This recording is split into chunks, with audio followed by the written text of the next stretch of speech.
Welcome to my channel. In today's video, I'll show you how to scan a QR code for a Nike product. Let's get started.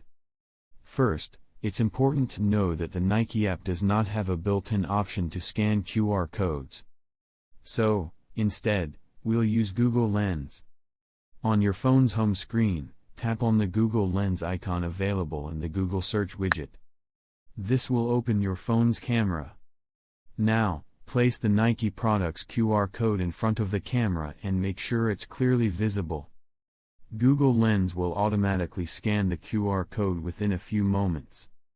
After the QR code is recognized, you'll see a small pop-up link for the Nike product. The link may open the product on the official Nike website or directly in the Nike app if it's installed on your device. Now, tap on the search result in the middle of the screen. You'll be taken to the product's official page, where you can view its details, pricing, and other information. And that's it.